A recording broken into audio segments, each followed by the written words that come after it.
Okay, my babies. So we started reading Dreaming Big Dreams While Living in a Small World. We started with the preface. I'm going to finish the preface and I'm going to read the first chapter. Okay, baby?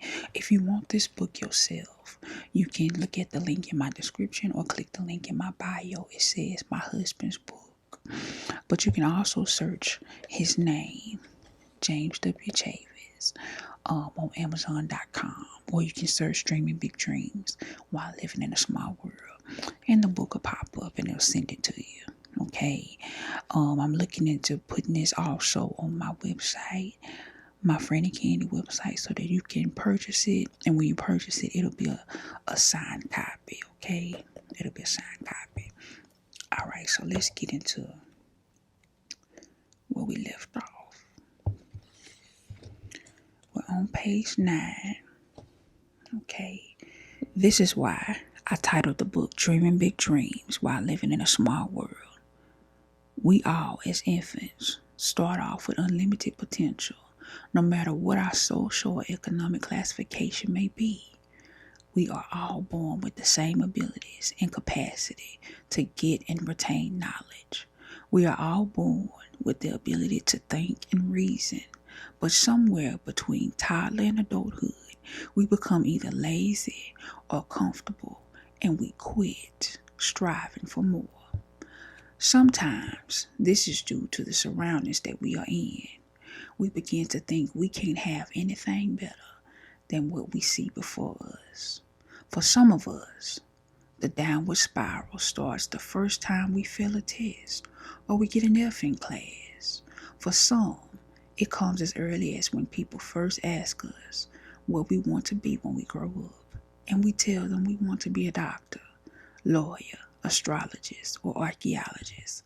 Perhaps they discourage us by saying, oh, that takes a lot of money and you will be in school for years and years. Right there, instead of encouraging us, they begin to plant seeds of doubt, discord, and discouragement in our minds.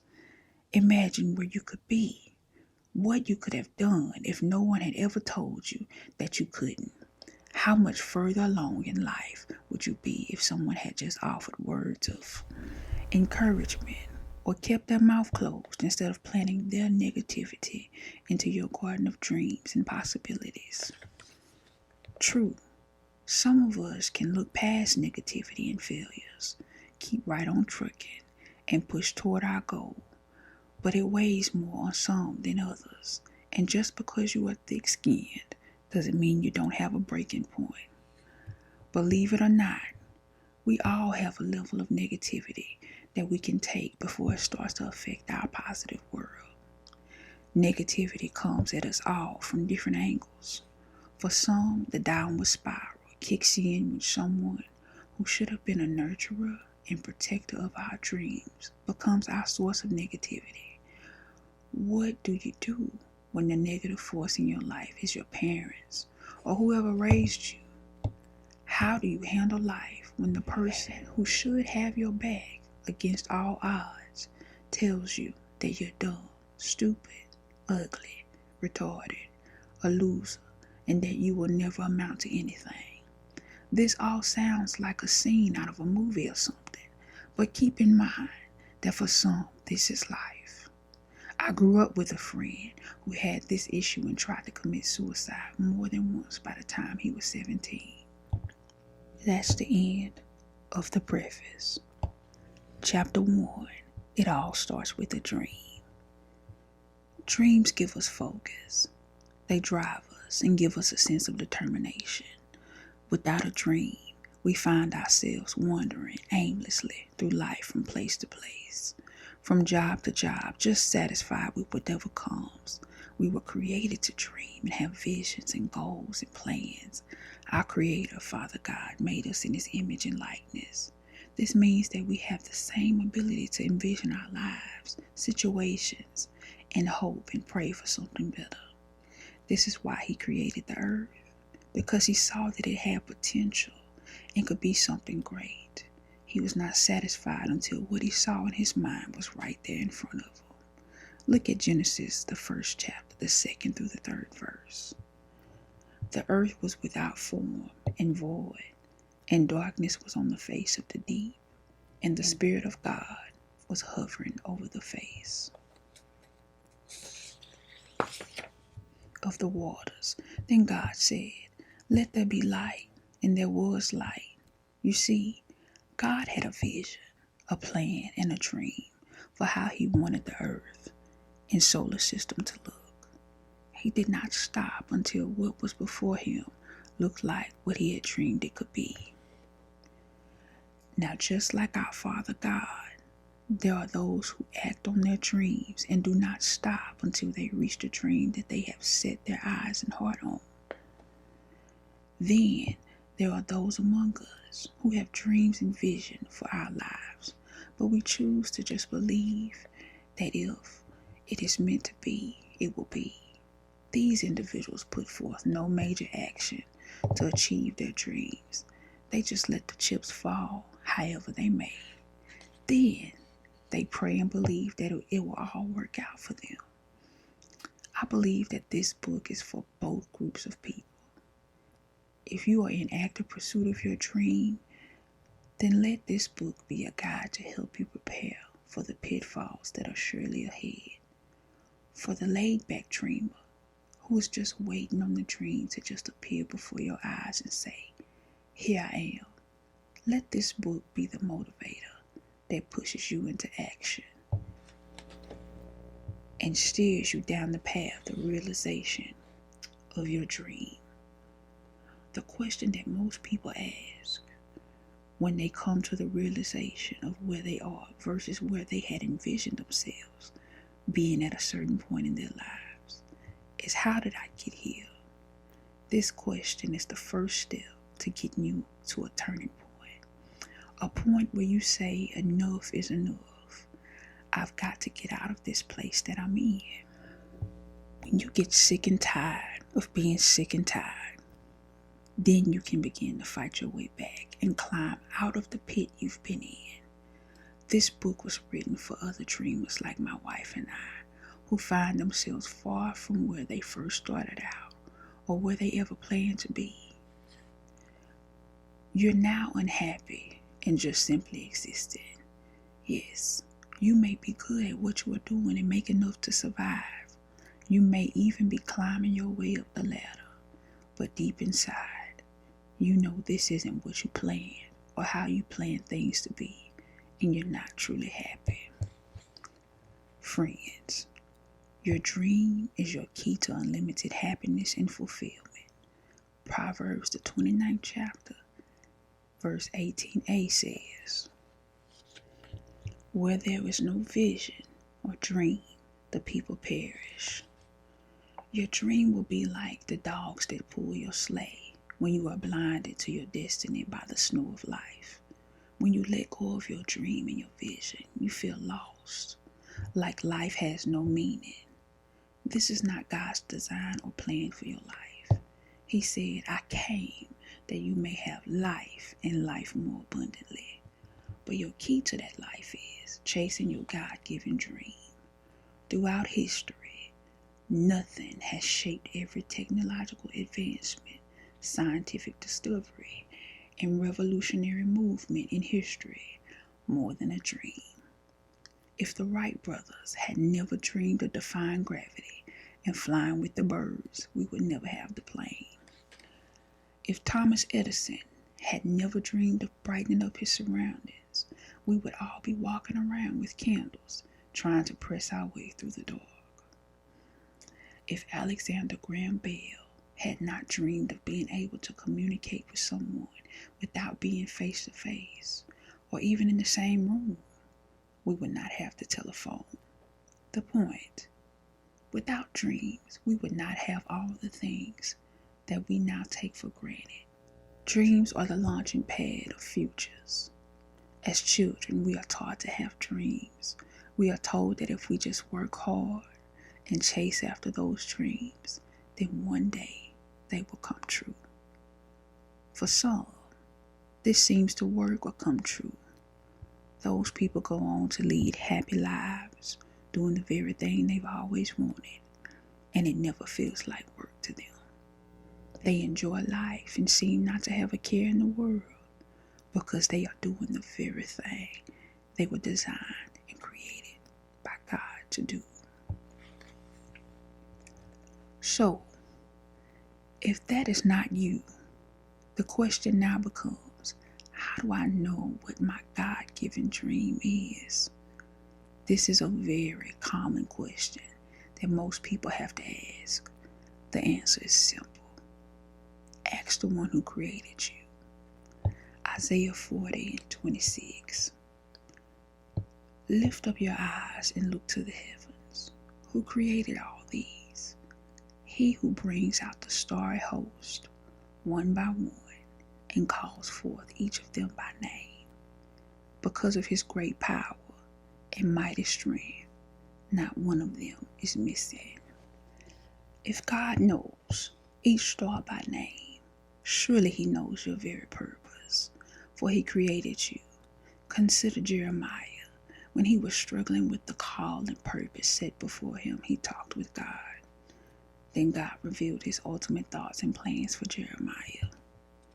Jeremiah 29:5-7 offers this insight.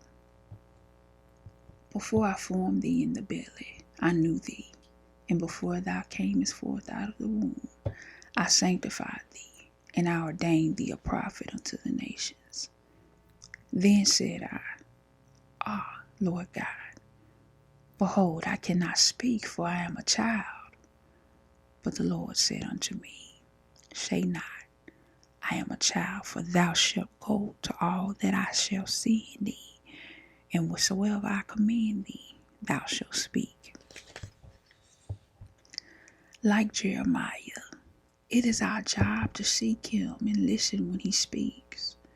This will take time and patience, but it is well worth the time and effort. When you realize your God-given dream, it gives you an energy and drive that pushes you to get out of bed in the morning and keeps you up late at night because you can't stop working on it and chasing after it. Your dream is your passion. It is the thing you would do every day for the rest of your life for free because you love it that much. As we look at the story of Joseph, we see that in the beginning he did not know why he was so different from his brothers. He didn't understand why he couldn't go work in the fields with his brothers or why his father loved him more. It was these differences in his life that caused him joy and pain. We see that he did discover that he had purpose when God gave him the two dreams of his family bowing before him.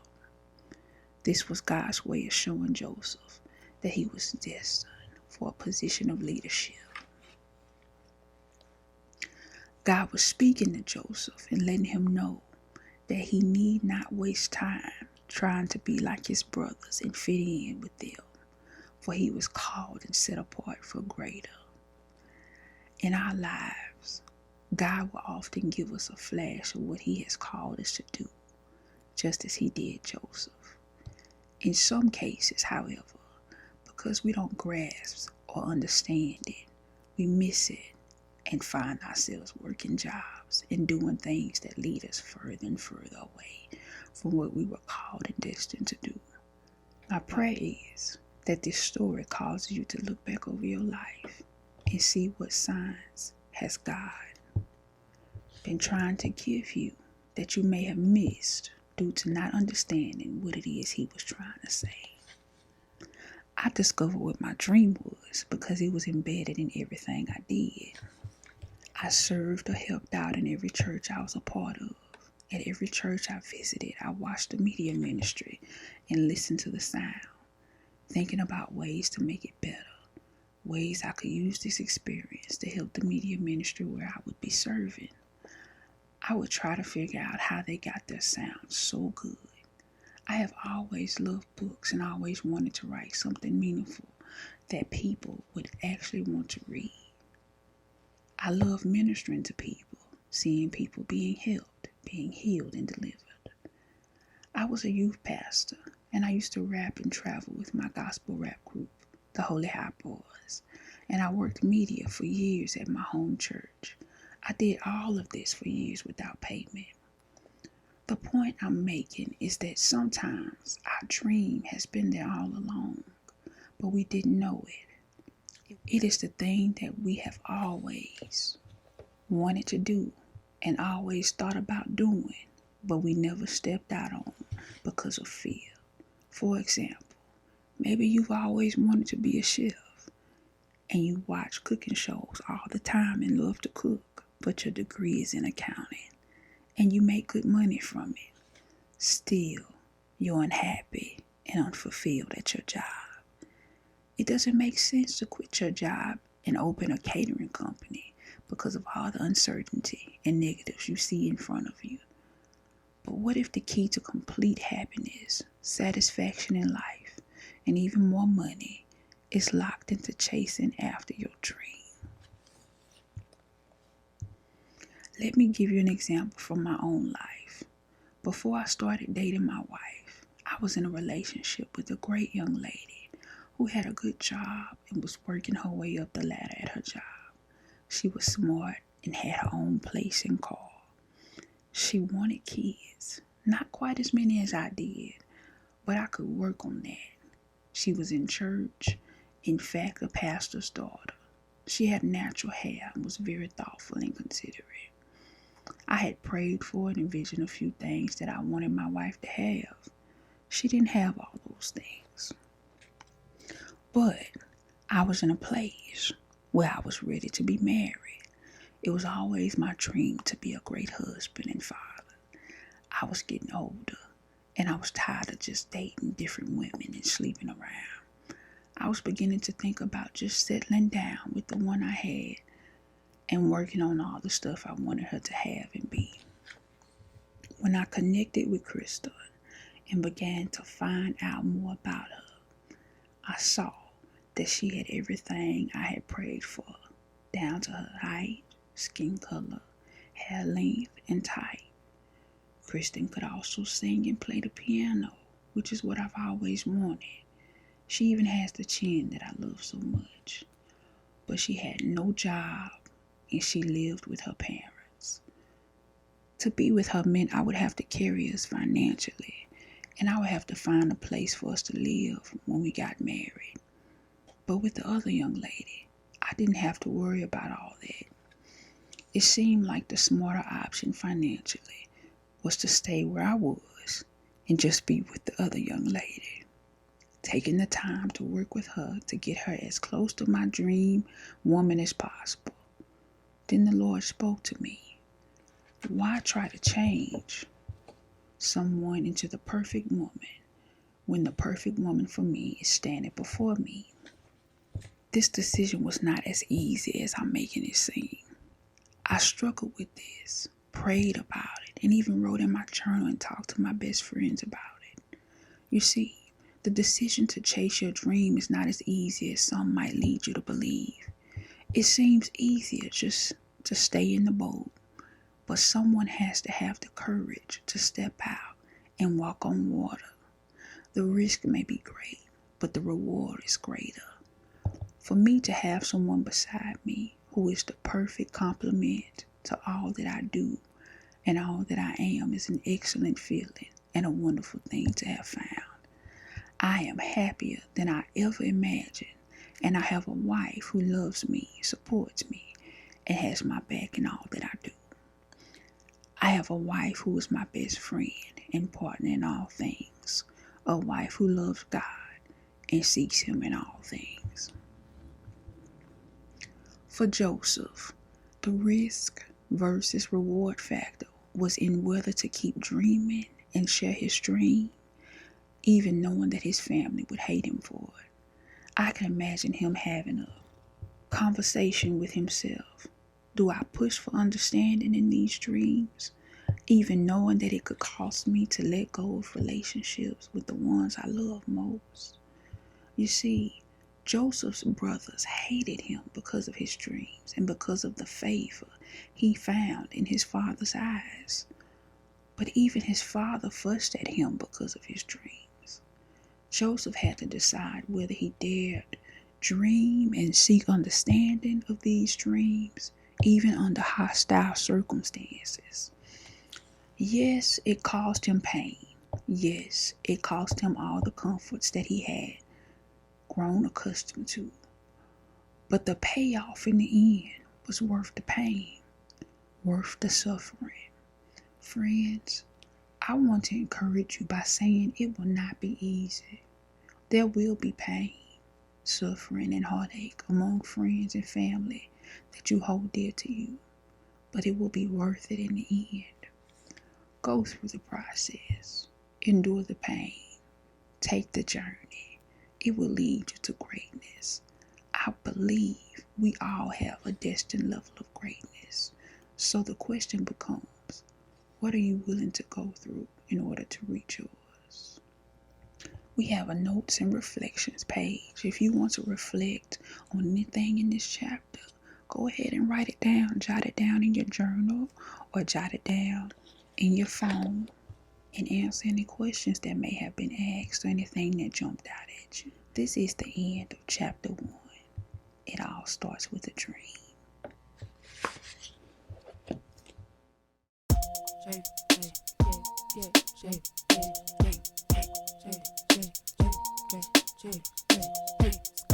It's another one for real. K-Chavis, I call you for real because you the truth.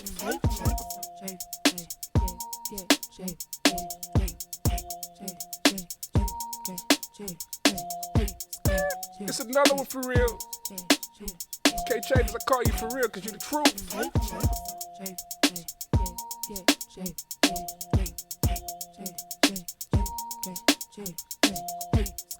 It's another one for real.